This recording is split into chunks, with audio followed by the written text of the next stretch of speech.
नमस्कार, आप देख रहे हैं एबीपी गंगा। मैं हूं स्नेहलता और चलिए पहाड़ प्रभात की शुरुआत करते हैं, जहां बात होगी विधानसभा चुनाव में बमुश्किल 4 महीने का वक्त बचा है। ऐसे में तमाम सियासी पार्टियों ने दमखम दिखाना शुरू कर दिया है, लेकिन किसकी तैयारी कैसी है, कौन किस पर भारी है, ये जानने के लिए आप देखते रहिएगा एबीपी गंगा पर विजय तिलक, क्योंकि यूपी उत्तराखंड में चुनाव का मतलब एबीपी गंगा। आइए बड़ी खबर बताते हैं आपको, जहां दिल्ली में कांग्रेस की एक बड़ी बैठक होनी है। उत्तराखंड कांग्रेस के नेता आज दिल्ली में मौजूद हैं। उत्तराखंड की चुनावी तैयारियों पर चर्चा होगी। सोनिया गांधी अध्यक्षता कर रही हैं इस बैठक की। इसके साथ ही उत्तराखंड में जिस तरीके की आपदा आई है, इस पर भी रिपोर्ट ले सकती हैं सोनिया। कुछ ही देर में ये बैठक शुरू होने वाली है। ये जान लीजिए कि कांग्रेस की राष्ट्रीय अध्यक्ष सोनिया गांधी ने बुलाया है तमाम नेताओं को दिल्ली। इस दौरान सोनिया गांधी उत्तराखंड में आई आपदा की समीक्षा करके चुनावी तैयारियों पर प्रदेश के नेताओं के साथ चर्चा करेंगी। माना तो ये भी जा रहा है, इस मुलाकात में तय हो जाएगा कि नेताओं को भाजपा से कांग्रेस में एंट्री देनी है नहीं, कांग्रेस में आने के इच्छुक बागियों को फिर से एंट्री मिलेगी या नहीं, सोनिया गांधी की तरफ से हरी झंडी मिलती है या नहीं, यही बहुत अहम रहेगा। क्योंकि जिस तरीके की सियासी उठापटक देखी जा रही है इस वक्त, जिस तरीके के बयान तैर रहे हैं सियासी फिजाओं में कि हमारे संपर्क में इतने भाजपा के विधायक हैं, हमारे संपर्क में उतने भाजपा के विधायक हैं, लेकिन क्या आला कमान की ओर से मंजूरी मिलती है? वैसे भी एबीपी गंगा पर सूर्यकांत धस्माना ने खुद कहा कि आपदा से थोड़ा उबर जाने दीजिए, बड़ी बड़ी खबरें मिलेंगी। लेकिन लगता है आज की इस बैठक में जो तमाम रिपोर्ट है वो पेश की जाएगी। इसके साथ इस पर भी चर्चा हो सकती है। इस मीटिंग में कांग्रेस के प्रदेश अध्यक्ष गणेश गोदियाल हैं, प्रभारी देवेंद्र यादव हैं। तो कुल मिला के क्या चल रहा है हम जानने की कोशिश करेंगे। विनोद हमारे सहयोगी हैं, उनसे जानकारी लेते हैं। तो विनोद, दिल्ली की तरफ कूच कर चुके हैं लगभग सभी बड़े नेता कांग्रेस की ओर से। क्या क्या हो सकता है, क्या चर्चाएं हैं? बिल्कुल स्नेहलता, देखिए चुनावी दृष्टिकोण से आज की बैठक काफ़ी महत्वपूर्ण है और आज कांग्रेस की राष्ट्रीय अध्यक्षा सोनिया गांधी के साथ में राज्यों के तमाम प्रदेश अध्यक्ष, प्रदेश प्रभारियों की आज बैठक होनी है और जितने भी कांग्रेस के अलग अलग राज्यों के वरिष्ठ पदाधिकारी हैं उनके साथ भी आज बैठक होगी।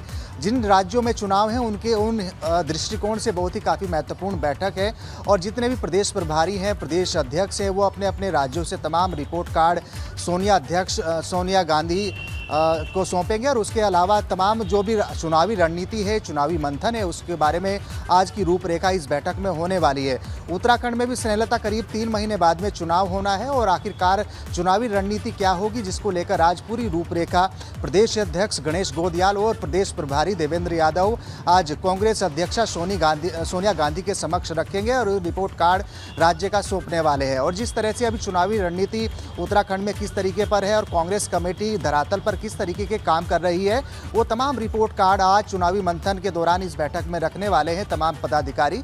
इसके अलावा अभी जिस तरह से उत्तराखंड में आपदा आई है और तमाम 70 से ज़्यादा जानें उत्तराखंड में चली गई हैं लोगों की, और इसके अलावा आपदाग्रस्त इलाकों का स्थलीय निरीक्षण, चाहे हरीश रावत हो या फिर गणेश गोदियाल, उन्होंने स्थलीय निरीक्षण किया है, उसका भी तमाम जानकारी से अवगत सोनिया गांधी को आज कराने वाले हैं। लेकिन ठीक अगर बात करें तो उत्तराखंड में चुनावी मंथन, चुनावी जो बिगुल बच चुका है, उसको लेकर आज पूरी रूपरेखा प्रदेश अध्यक्ष गणेश गोदियाल सोनिया गांधी के समक्ष रखने वाले हैं।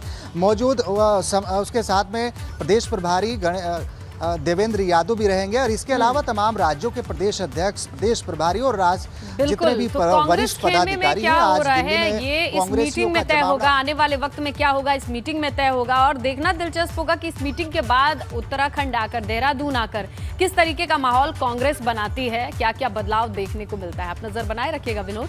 फिलहाल ये बड़ी खबर है जहां कांग्रेस के सभी दिग्गज उत्तराखंड से दिल्ली कूच किए हुए हैं। सोनिया गांधी की अध्यक्षता में एक बैठक बुलाई गई है। कहा तो ये जा रहा है कि आपदा से प्रभावित लोगों के बारे में जानकारी लेंगी, चुनाव पर चर्चा होगी। लेकिन अभी उत्तराखंड की सियासत में बहुत सारे टर्न्स और ट्विस्ट देखने को मिल रहे हैं। तो क्या कांग्रेस यहां से कोई परमिशन लेकर के आएगी, क्या कोई हरी झंडी रहेगी जिसके बाद से फिर हलचल होगी या नहीं होगी? ये तमाम चीजों के बस अभी कयास लगाए जा रहे हैं। लेकिन अभी जो हलचल है उत्तराखंड की वो केंद्रित हो चुकी है दिल्ली में। इसीलिए हम रुख करेंगे हमारे सहयोगी अविनाश का और जानने की कोशिश करेंगे कि वहां पर कैसी तैयारी है। अविनाश, ये तो तय है कि चुनावी साल अब चुनाव सर पर है, ऐसे में आला कमान ने अगर बैठक बुलाई है तो चुनावी रणनीति पर ही मंथन होगा। लेकिन जिस तरीके की राजनीति इस वक्त उत्तराखंड में दिखाई दे रही है, इधर से उधर उठा पटक, ये सब कुछ नजर आ रहा है। क्या लग रहा है इस बैठक के बाद से कुछ ऐसी चीजें निकल करके आ सकती हैं?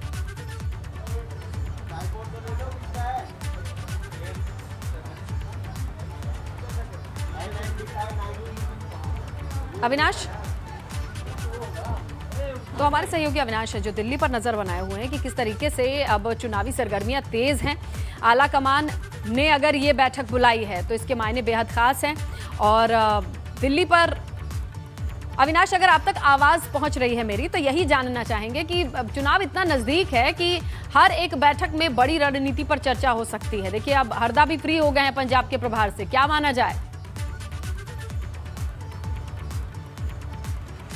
देखिए स्नेहलता, अगर बात करें तो जिस तरीके से उत्तराखंड की सियासत चल रही है और चुनाव से पहले हर बार उत्तराखंड में उठापटक देखी जाती है। कई नेता बीजेपी में आते हैं तो कई नेता कांग्रेस में आते हैं। उसी कड़ी में अगर बात करें तो कई सारे नेता अभी भी हैं जो दोनों पार्टियों में संपर्क साध रहे हैं, दोनों पार्टियों के इसमें नेता है। जहां तक आज की बैठक की बात है तो आज की जो बैठक है वो संगठनात्मक स्तर पर सोनिया गांधी ने बुलाई है कि किस तरीके से आगे मेंबरशिप ड्राइव चले, किस तरीके से आगे तमाम सारे चुनाव हों, जिससे कि 2022 में जो कहा गया है कि कांग्रेस पार्टी के नए राष्ट्रीय अध्यक्ष का चुनाव होना है, उसके लिए मार्ग तैयार किया जाए। तो ये बैठक इसलिए भी महत्वपूर्ण है। दूसरी बात यह कि जिस तरीके से आगामी 5 राज्यों में विधानसभा चुनाव है, उसमें पार्टी किस तरीके से आगे स्ट्रेटजी बनाए और किस तरीके से आगे चुनाव लड़े, इसको लेकर अहम रणनीति होगी। और देश भर में किस तरीके से बीजेपी सरकार के खिलाफ कांग्रेस पार्टी को आगे प्रदर्शन करना है, किस तरीके से आगे तमाम सारे मुद्दों को जनता के बीच में लेकर जाना है, तो उसको लेकर ये काफी अहम बैठक होगी। खाली अगर कहें कि उत्तराखंड के लिहाज से ये महत्वपूर्ण, तो ऐसा नहीं है। ये पूरे देश की बैठक आज बुलाई गई है। सभी राज्यों के प्रदेश अध्यक्ष यहाँ पे मौजूद रहेंगे, सभी राज्यों के प्रदेश प्रभारी भी यहाँ पे मौजूद रहेंगे।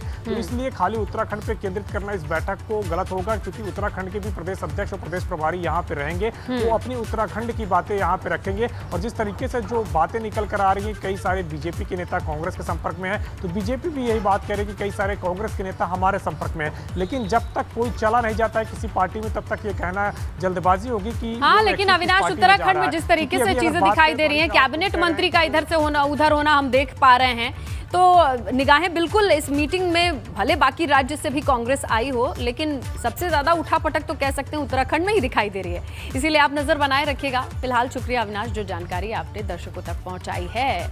तो इसमें कोई दो राय नहीं है कि जैसे जैसे विधानसभा नजदीक आ रहा है, चुनाव नजदीक आ रहा है, राजनीतिक पार्टियों में आरोप प्रत्यारोप का जो दौर है वो भी शुरू हो चुका है। देहरादून की बात करें तो कांग्रेस प्रदेश अध्यक्ष गणेश गोदियाल ने एक बार फिर से भाजपा के कई मंत्री विधायकों के संपर्क में होने का दावा किया है।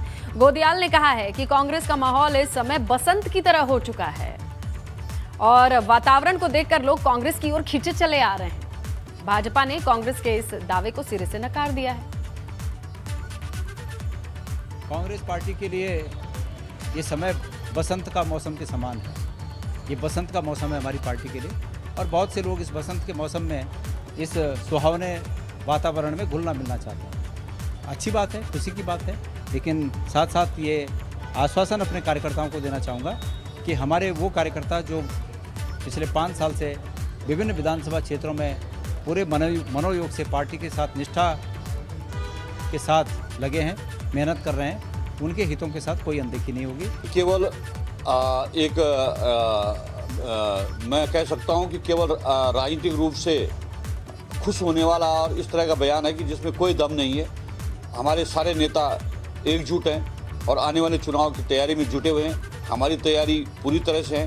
कांग्रेस का ये बयान हास्यास्पद है कि उनके संपर्क में कोई है, उल्टा वहाँ से जो है तो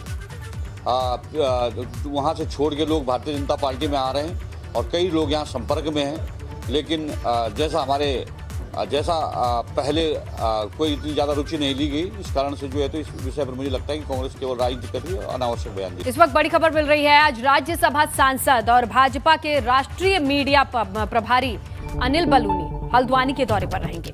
यहाँ वो कमिश्नर और डीआईजी गढ़वाल से आपदाग्रस्त इलाकों के हालात पर बैठक करेंगे, जानकारी लेंगे। आपको बताएं कि राज्यसभा सांसद अनिल बलूनी हल्द्वानी दौरे के दौरान कुमाऊं कमिश्नर और डीआईजी के साथ बैठक कर रहे हैं। दोपहर 12 बजे का वक्त तय हुआ है इसके लिए। आगे बढ़ते हैं, एक और बड़ी खबर का रुख करते हैं, जहां आज पूर्व सीएम हरीश रावत केदारनाथ रहेंगे। केदारनाथ में हरीश रावत पार्टी कार्यकर्ताओं से मुलाकात करेंगे। आपको बता दें, हरीश रावत ने केंद्रीय आला कमान से उत्तराखंड पर ही फोकस करने का आग्रह किया था, जिसके चलते अब 2022 चुनाव के मद्देनजर वो पूरी तरह से उत्तराखंड पर ही फोकस करेंगे। इसी कड़ी में आज वो केदारनाथ जा रहे हैं। और उधर प्रदेश के स्वास्थ्य और आपदा प्रबंधन मंत्री डॉक्टर धन सिंह रावत ने पौड़ी में आपदा से हुए नुकसान को लेकर अधिकारियों के साथ बैठक की है। धन सिंह रावत ने कहा है कि आपदा के दौरान जिन लोगों की जान गई है, उन्हें तुरंत उनके परिजनों को मुआवजे की व्यवस्था कराई जाए। बैठक में धन सिंह रावत ने कहा कि डीएम को आपदा में कृषि भूमि, मवेशियों की क्षति हानि का भी आकलन करना होगा।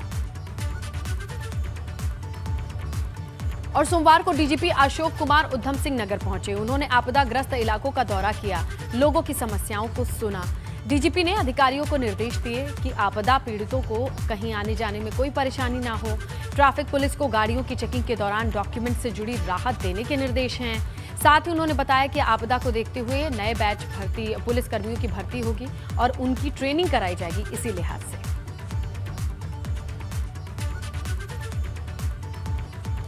और आपको सीधे लिए चलते हैं हनुमानगढ़ी अयोध्या, जहां पर दिल्ली के सीएम अरविंद केजरीवाल इस वक्त मौजूद हैं।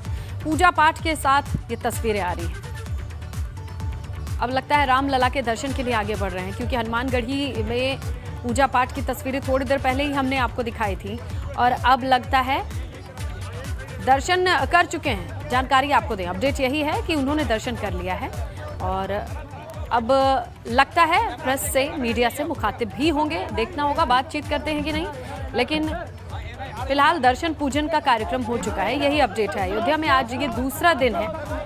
कल की तस्वीरों में हमने उन्हें सरयू आरती करते देखा। सरयू आरती, पूजा ध्यान और आज दिन की शुरुआत हनुमानगढ़ी, हनुमान जी का आशीर्वाद, मंगलवार के दिन रामलला के दर्शन और अब मीडिया के सामने दिखाई दे रहे हैं दिल्ली के मुख्यमंत्री अरविंद केजरीवाल। सुनते हैं क्या कह रहे हैं।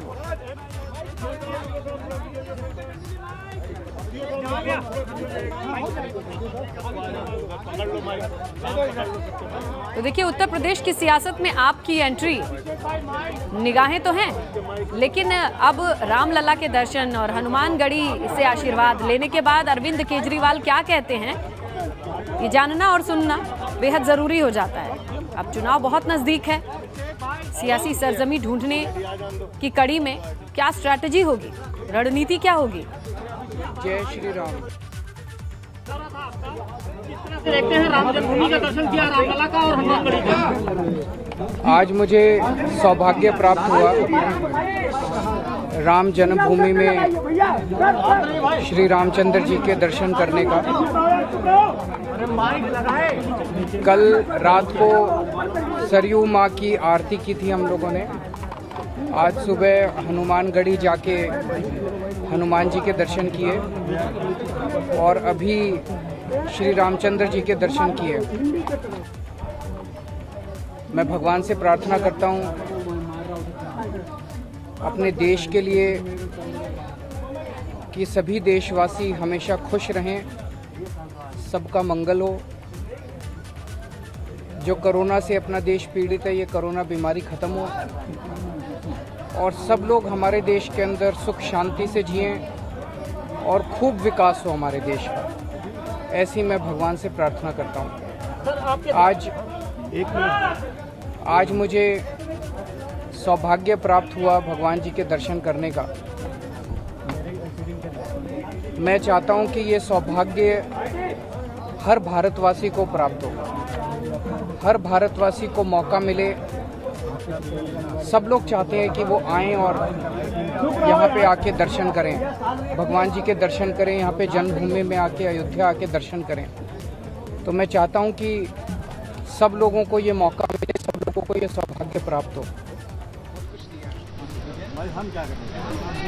मुझे जो कुछ भी मिला है, मेरे पास जो भी क्षमता है, मेरे पास जो भी साधन है, जो भी ताकत है, उसको सबको मैं ज़्यादा से ज़्यादा लोगों को यहाँ दर्शन करवाने के लिए इस्तेमाल करूँगा। मुख्यमंत्री जी, मैं चाहता हूं कि सबको ज़्यादा से ज़्यादा मौका मिले, सौभाग्य मिले और उसमें मैं जितनी भी मदद कर सकूं मैं मदद करूंगा। सबका काम आ जाए। तो हम 2 काम करने वाले हैं। एक, दिल्ली के अंदर हमारी एक योजना है, मुख्यमंत्री तीर्थ यात्रा योजना। उस योजना के तहत हम दिल्ली वासियों को तीर्थ यात्रा का फ्री में हम लोग उनको तीर्थ यात्रा करवाते हैं। उसमें वैष्णो देवी, शिरडी महाराज, रामेश्वरम जी, द्वारका जी, पुरी जी, हरिद्वार, ऋषिकेश, मथुरा, वृंदावन, कई सारे जगहों की हम तीर्थ यात्रा करवाते हैं। तो कल सुबह हमने स्पेशल कैबिनेट मीटिंग रखी है अपनी दिल्ली में 11 बजे। उसमें हम कल अयोध्या को भी उसमें ऐड करेंगे उस लिस्ट में। और अब दिल्ली के लोग राम जन्मभूमि अयोध्या आके यहाँ के भी दर्शन कर पाएंगे। उस योजना के तहत हम आना जाना, रहना, खाना पीना, एसी ट्रेन से आते हैं लोग, एसी होटल में उनको रुकवाते हैं, सब कुछ सरकार बेयर करती है और जनता को कुछ नहीं देना पड़ता। तो दिल्ली के लिए कल ये योजना अयोध्या के लिए भी मंजूर हो जाएगी। उत्तर प्रदेश में अगर हमारी सरकार बनती है तो उत्तर प्रदेश में भी हम लोग सभी उत्तर प्रदेश वासियों को अयोध्या राम जी के दर्शन कराने के लिए सबका फ्री में अरेंजमेंट करेंगे, जैसे दिल्ली में हम लोगों ने किया है वैसे उत्तर प्रदेश के अंदर। मुख्यमंत्री सर, आपके दौरे को लेकर विपक्ष ने निशाना साधा है, एक्सीडेंटल हिंदू तक कहा। आप दिल्ली सरकार, आप मुख्यमंत्री के साथ उद्धव ठाकरे ने भी आगे 5 करोड़ रुपए यहाँ दे के गए थे, खुद आए थे यहाँ पर, क्या कहेंगे? हमने भी अंशदान दिया, हमने भी दान दिया, लेकिन दान जो है वो ऐसा होना चाहिए जो दायां हाथ से और बाएं हाथ से जाना चाहिए। मेरे सर, विपक्ष ने कहा है कि एक्सीडेंटल हिंदू है और चुनाव आ रहा है तो मंदिरों का दर्शन कर रहे हैं। उनको कहने दीजिए क्या फर्क पड़ता है, भगवान